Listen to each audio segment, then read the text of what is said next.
जय हिंद। आज हम लोग पढ़ने वाले हैं क्लास 10th के भौतिकी पढ़ने वाले हैं जो बिहार बोर्ड से संबंधित है। आप लोगों से अनुरोध है कि यदि हमारी वीडियो आप लोगों को अच्छी लगेगी तो लाइक शेयर कमेंट जरूर कीजिए। चलिए हम लोग शुरू करते हैं। सबसे पहले कि भौतिकी क्या है, ठीक है। यानी भौतिक हम लोग किससे कहते हैं, भौतिक किसकी शाखा है, यानी विज्ञान की एक शाखा है भौतिक, ठीक है। विज्ञान को मेन रूप से आप लोग हम लोग कह सकते हैं मुख्य रूप से 3 भागों में बांटा गया, ठीक है।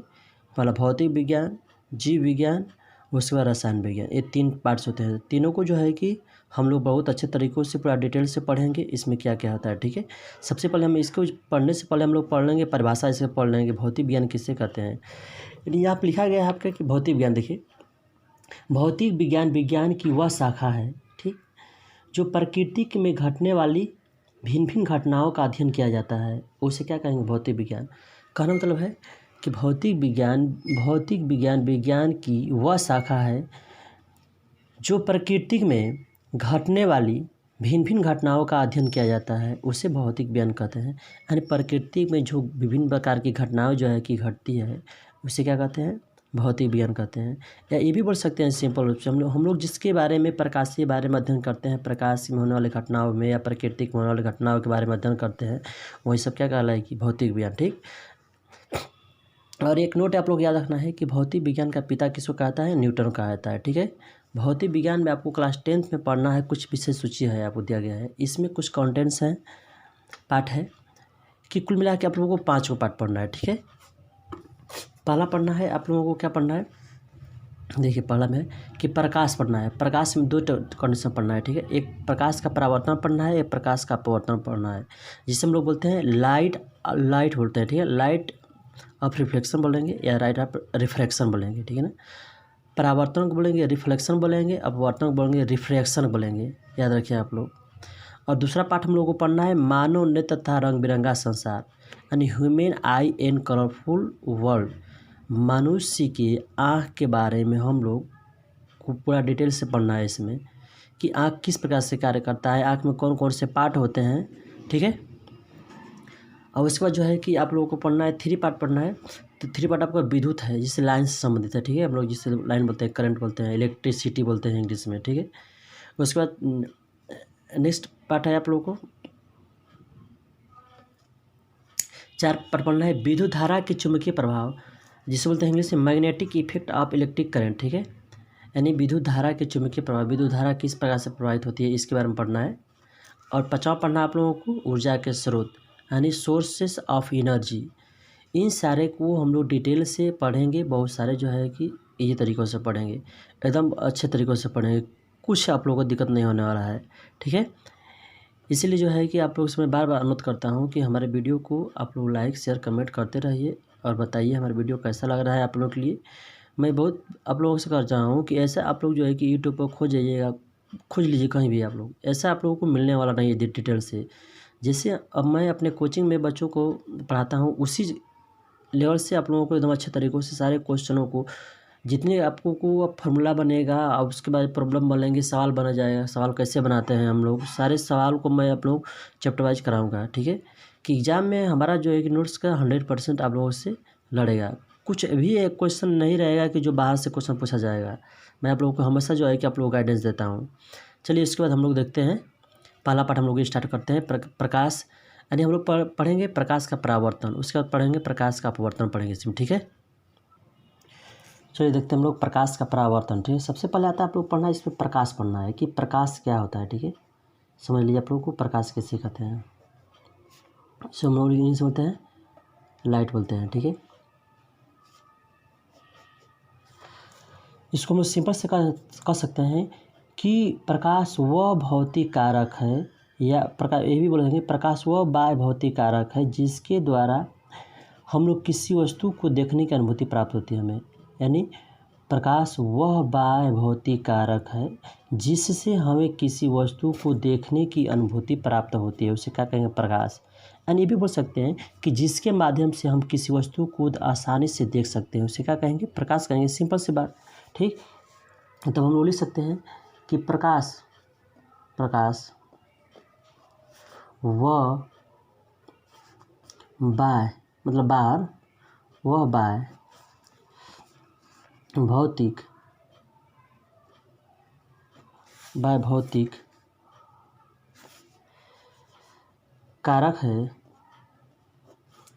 जिससे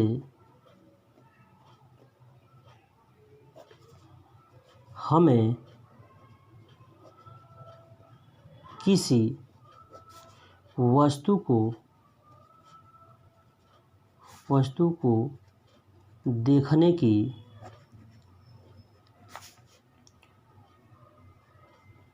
अनुभूति प्राप्त होती है, उसे क्या कहते हैं? प्रकाश कहते हैं। ठीक, प्रकाश वह बाह्य भौतिक कारक है जिससे हमें किसी वस्तु को देखने की अनुभूति प्राप्त होती है। ठीक है, उसे क्या कहेंगे? प्रकाश कहेंगे। आप लोग एकदम आसान तरीके से आप लोग याद कर जाएंगे। अब उसके बाद आप लोग को यहाँ से देखिए एक और पॉइंट स्टार्टिंग होता है कि प्रकाश का गुण क्या होता है। प्रकाश होता है, उसका कुछ गुण होता है, प्रॉपर्टीज ऑफ लाइट। ठीक है, यहाँ से स्टार्टिंग होता है प्रकाश का गुण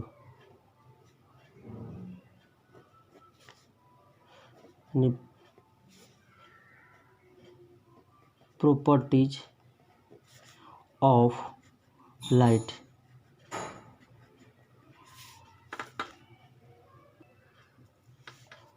चलिए देखिए, देखते हैं कि प्रकाश का गुण होता है, कुछ प्रकाश का गुण क्या है। सबसे पहले आप लोगों को याद रखना पड़ेगा, आप लोगों को ये बातों को, बहुत इंपॉर्टेंट है। इससे ऑब्जेक्टिव क्वेश्चन पूछा जाते हैं एग्जाम में। ठीक है, मैं सेट आप लोगों को जब सेट का आप लोगों को कराऊंगा ना, तो उसमें आप लोगों को पता चल जाएगा कि हाँ सारे क्वेश्चन जो सर कैसे बता रहे हैं, बहुत अच्छे तरीक़े से बताएंगे। बहुत सारे सेट में मिलेगा क्वेश्चन। तो सबसे पहला बात याद रखना है कि प्रकाश क्या है? एक ऊर्जा का स्रोत है। ठीक है, पहला जो है प्रॉपर्टीज क्या हो जाएगा कि प्रकाश ऊर्जा का स्रोत है। प्रकाश क्या है? एक प्रकार का ऊर्जा का स्रोत है। प्रकाश ऊर्जा का एक रूप है, यानी स्रोत है। एक ऊर्जा का रूप है, ये भी बोल सकते हैं। ठीक है, ऊर्जा, देखिए प्रकाश ऊर्जा का एक रूप है, लिख देते हैं। उसके बाद दूसरा प्रॉपर्टी जिनका हो जाएगा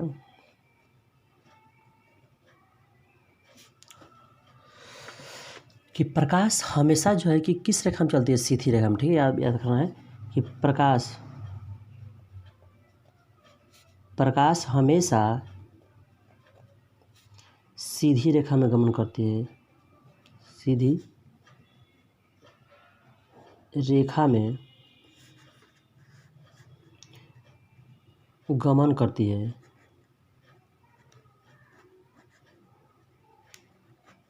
ठीक, उसके बाद तीसरा क्या हो जाएगा? इनका गुण क्या हो जाएगा? तीसरा, प्रकाश एक विद्युत चुम्बकीय तरंग है।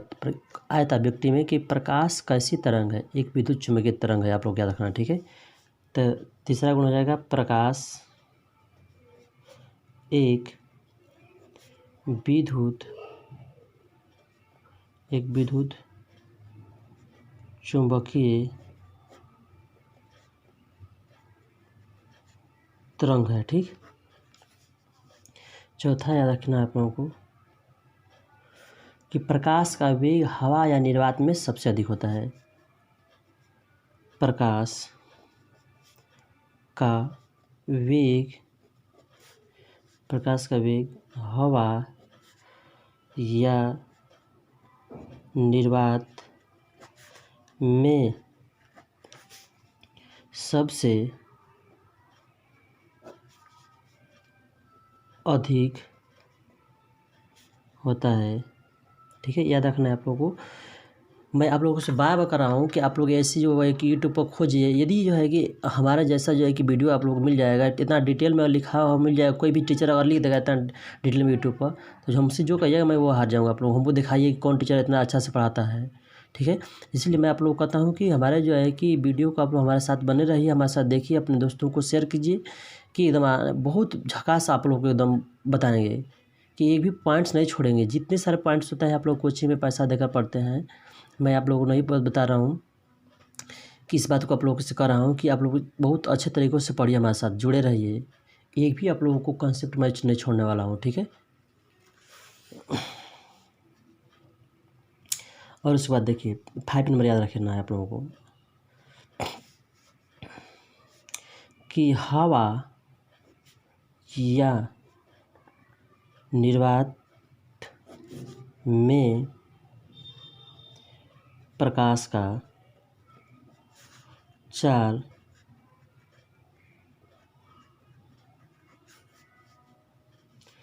3×10⁸ मीटर प्रति सेकेंड, या इसको बोलेंगे कि 3 लाख किलोमीटर प्रति सेकेंड होता है। ओह, यस रहेगा यहाँ पर, प्रति सेकेंड होता है। ठीक है, फिर से देख लीजिए, ये जो है कि इसका गुण हो जाएगा कि ऊर्जा एक पर एक जो है कि क्या है, प्रकाश ऊर्जा का एक रूप है, स्रोत है। प्रकाश हमेशा सीधी रेखा में गमन करती है। उसके बाद जो है कि क्या हो जाएगा, प्रकाश एक विद्युत चुम्बकीय तरंग है। उसके बाद है कि प्रकाश का वेग हवा या निर्वात में सबसे अधिक होता है। कहाँ प्रकाश का वेग सबसे अधिक होता है? हवा या निर्वात में। और कितना होता है कोई पूछ देगा तो 3×10⁸ मीटर प्रति सेकेंड, या 3 लाख किलोमीटर प्रति सेकेंड होता है। ठीक है, इन सारे बातों को आप लोगों को दिमाग में आप लोगों को ध्यान रखना है थोड़ा। ठीक है, उसके बाद जो है कि हम लोग अब पढ़ते हैं। देखिए क्या होता है, इस बहुत सारे इसमें कुछ ऐसे कंटेंट्स आप लोगों का आएगा। एक कुछ आप लोग नहीं पढ़े रहेंगे, जो नहीं पढ़े रहेंगे इससे संबंधित रहेगा, मैं सारे वो आप लोग को क्लियर कर दूँगा। ठीक है,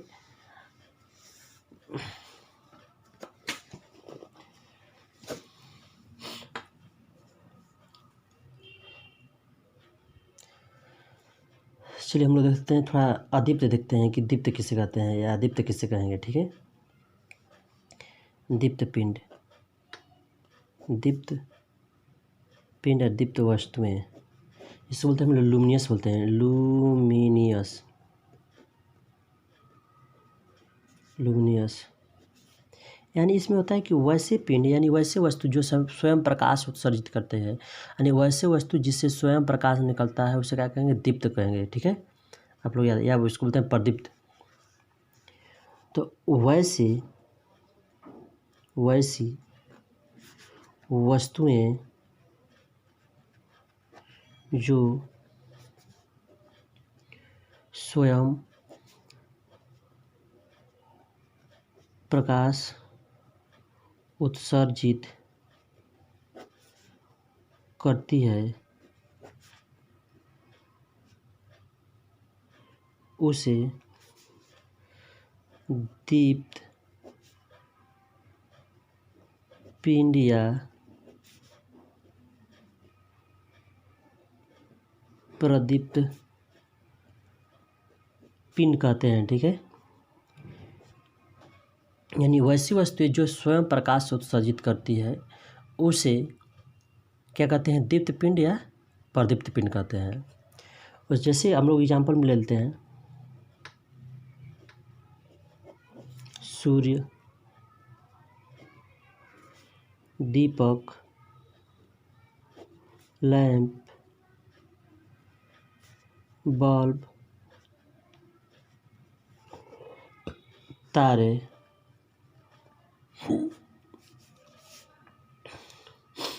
इटी से हो जाएगा, बहुत सारा हो जाएगा इत्यादि। और उसके बाद एक यहाँ से पॉइंट आता है आपको, अदीप्त पिंड, अदीप्त पिंड, नॉन ल्यूमिनियस, नॉन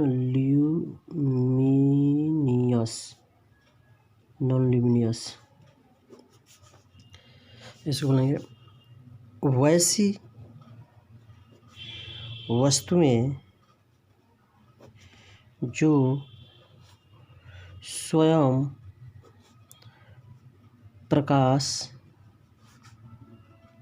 उत्सर्जित नहीं करती है उसे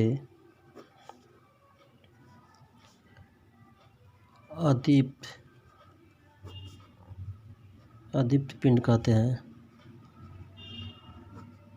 ठीक है, वैसी वस्तु जो स्वयं प्रकाश उत्सर्जित नहीं करती है उसे क्या कहेंगे? अदीप्त पिंड कहते हैं। एग्जाम्पल ले लेते हैं,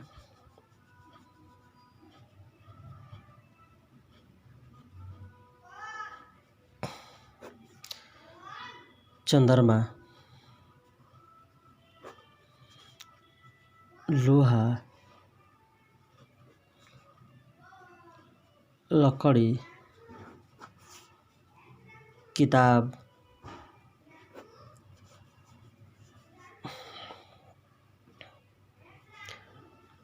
पत्थर